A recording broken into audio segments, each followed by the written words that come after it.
historiquement, l'homme s'est intéressé à la mer pour ses activités professionnelles, pour la pêche par exemple, ou pour les transports, mais aussi pour ses loisirs.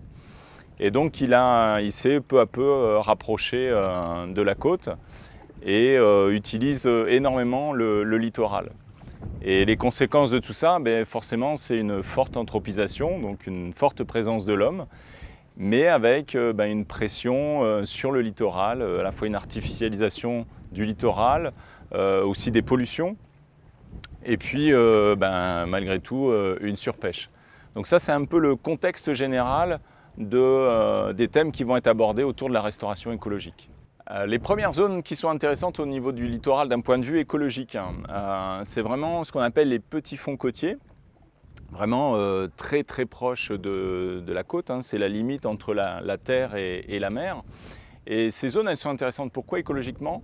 Eh bien parce que ce sont des zones de nurserie, des endroits où les jeunes poissons vont pouvoir s'installer lorsqu'ils sont à l'état de larves. Ils vont venir s'installer sur ces zones très peu profondes, c'est de l'ordre de 1 à 2 mètres d'eau. Et sur ces zones, eh bien, ils vont trouver à la fois des abris, des petites anfractuosités pour se protéger des prédateurs, ils vont trouver de la nourriture, et puis ils vont aussi trouver des zones assez calmes avec une température d'eau qui est assez propice. Et ça, en général, c'est des zones qui sont des sortes de baies qu'on a tout le long du littoral méditerranéen. Et malheureusement, l'homme a été intéressé par ces zones-là. Pourquoi? C'est les meilleures zones pour installer des zones portuaires. Donc depuis des centaines d'années, l'homme a construit des ports à ces endroits-là et donc a détruit ces nurseries. Et donc 10 ans en arrière, on a commencé à faire de la prospective sur ce qu'on appelle la restauration écologique en milieu marin, à savoir comment est-ce que l'homme peut intervenir pour retrouver des fonctions écologiques qui auraient été perdues, qui auraient été détruites par l'homme. Et donc là, typiquement, sur ces zones de nurserie dans les ports, on était pile dans le scope de la restauration écologique. En plus, les premières études montraient que les juvéniles étaient présents dans ces ports, on les voyait, mais les habitats n'étaient pas du tout propices. On avait des quais verticaux avec aucun habitat, aucune anfractuosité pour se protéger, et donc un risque de mortalité très élevé par prédation. Et donc à partir de là, des solutions de restauration ont été trouvées pour créer un habitat, créer de la structure en 3 dimensions.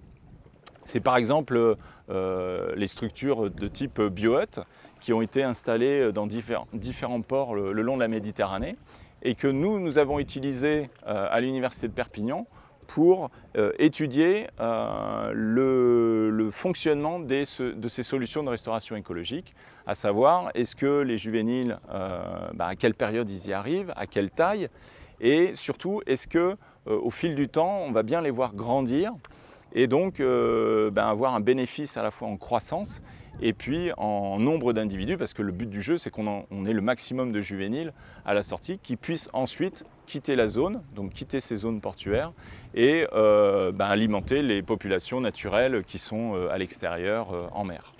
Alors ces travaux de recherche, ils ont duré sur plusieurs années.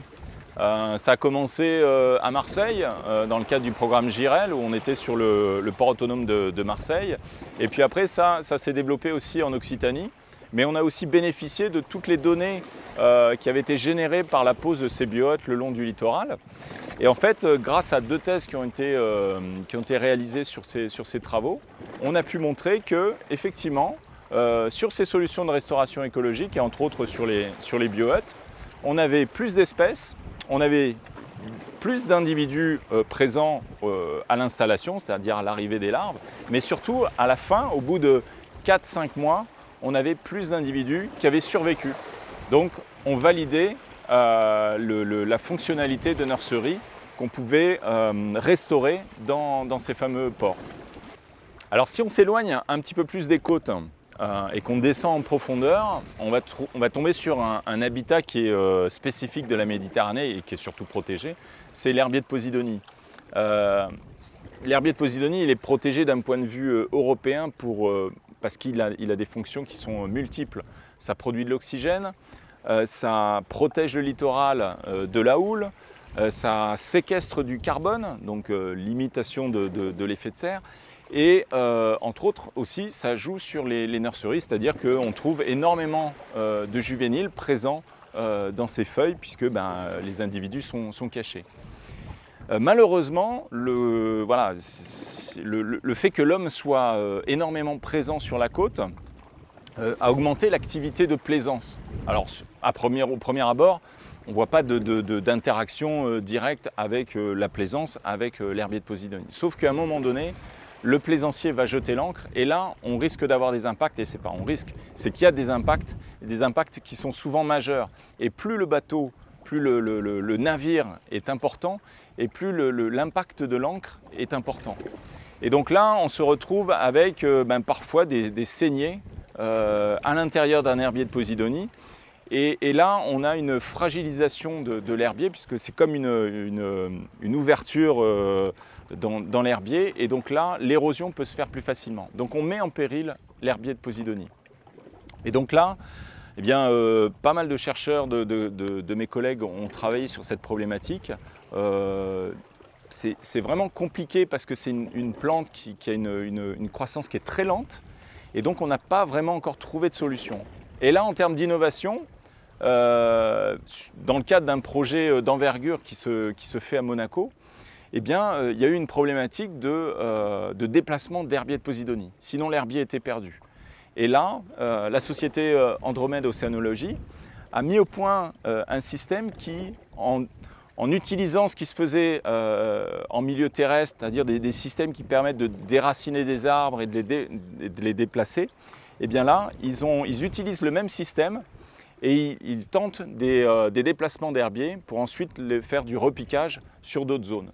Alors l'idée, ce n'est pas de déplacer des herbiers sur des mètres carrés, des mètres carrés. Par contre, ce qui peut être intéressant, c'est d'utiliser ces quelques mètres carrés comme cicatrisants. On va faire un pansement sur l'herbier pour éviter que l'érosion s'accélère et que en fait, l'herbier de Posidonie soit détruit. Donc là, on est en plein dans l'innovation. Les résultats, les suivis sont en cours et donc on espère prochainement avoir les résultats sur cette méthodologie. Si on s'éloigne encore plus profondément, on arrive sur ce que les scientifiques appellent l'infralittoral, c'est-à-dire la zone rocheuse où on a des algues, voire du coralligène. Donc ce sont des algues qui n'aiment pas la lumière, des algues sciaphiles qu'on trouve assez profond. Et sur ces zones-là, on a une diversité aussi d'espèces qui est très importante, en diversité pas qu'en poissons. On a des invertébrés, on a des langoustes, on a du poulpe. On a vraiment une chaîne alimentaire qui est assez complète. Et malgré tout, on a aussi des impacts. Les impacts qu'on a pu observer, c'est par exemple l'installation d'émissaires de stations d'épuration, qui en plus, dans les premiers temps, on pouvait avoir une eau qui n'était pas forcément de qualité.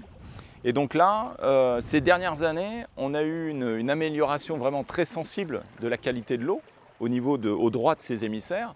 Et donc l'idée c'était quel outil on va pouvoir trouver pour essayer de restaurer l'impact qu'il y a eu sur la pose de ces émissaires. Et donc là, très rapidement, on s'est tourné vers quoi? Vers les récifs artificiels. Les récifs artificiels, ils existent depuis des décennies. C'est les Japonais qui ont un peu lancé toutes ces études sur et puis des installations de récifs artificiels. On a le plus grand champ de récifs artificiels au droit de Marseille, les récifs Prado, qui représentent la moitié de tout ce qui a été immergé en France. Donc c'est quand même un sacré champ de récifs. Et on s'aperçoit que sur ces récifs artificiels, en fonction de la forme, en fonction de la complexité, en fonction de l'agencement des modules les uns par rapport aux autres, eh bien, on peut avoir différentes espèces qui s'installent, que ce soit des invertébrés ou des poissons. Et donc l'idée, c'est d'essayer de trouver les meilleures formes et de pouvoir les installer sur ces zones où on a eu une perte de fonctionnalité. Alors là, on n'est plus dans les nurseries, on est plutôt dans l'habitat refuge, l'habitat nutrition, voire peut-être même l'habitat reproduction. Donc là, ça reste encore des choses qu'il va falloir valider. Donc pour ça, on va avoir des outils tels que la télémétrie acoustique pour suivre les déplacements des poissons, voir les temps d'occupation des récifs. Et là, on a un champ d'investigation qui est large et on va pouvoir redonner une nouvelle fonction à ces récifs artificiels, à savoir la restauration écologique. Alors maintenant, qu'est-ce qui reste à faire dans les 10 prochaines années? On a vu ce qui s'est passé sur les 10 dernières années et ce qui se passe actuellement. Sur les 10 prochaines années, il y a encore beaucoup de travail. Il y a le travail des scientifiques. Le premier travail des scientifiques, ça va être d'avoir une bonne cohésion des chercheurs, d'essayer de monter en puissance au niveau des programmes de recherche pour vraiment accumuler de la connaissance sur la restauration écologique. Et entre autres, ça passe par le type de suivi qu'il faut faire, avoir vraiment des méthodes qui soient les plus rigoureuses possibles et surtout qui soient appliquées partout pour que ce soit vraiment transposable et qu'on puisse comparer un peu soit les outils de restauration entre eux, soit les zones pour voir ce qui marche moins bien et quels sont les sites qui ont le plus de potentiel. Donc ça, c'est sur l'aspect scientifique. Alors si, il y a quand même un autre aspect scientifique qui est important, et ça c'est surtout sur l'aspect des nurseries, c'est qu'on a bien validé que dans les ports, les individus ils grossissaient, les juvéniles grossissaient, qu'ils étaient assez nombreux. Mais il nous manque le dernier chaînon, c'est le passage dans la population naturelle. Et là, il nous faut des nouveaux outils pour arriver à les suivre.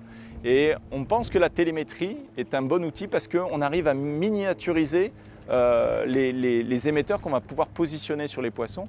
Et on est maintenant capable de taguer, entre guillemets, de marquer des poissons qui font à peine plus de 10 cm. Donc là, c'est un verrou technologique qui a été franchi. Et donc, les prochaines étapes, ça va être aussi ça, c'est de suivre les individus qui retournent dans le milieu naturel une fois qu'ils ont quitté le port. Donc ça, c'est sur les aspects scientifiques. Sur les aspects de la filière, c'est-à-dire les entreprises en elles-mêmes, le conseil qu'on leur donne, c'est diversifier vos solutions. La nature, elle teste tous les jours des solutions. Et il y a certaines solutions qui sont abandonnées, certaines qui sont maintenues. Elle est en permanence en train de tester de nouvelles choses. Eh bien, il faut qu'on fasse du mimétisme, on fasse comme la nature.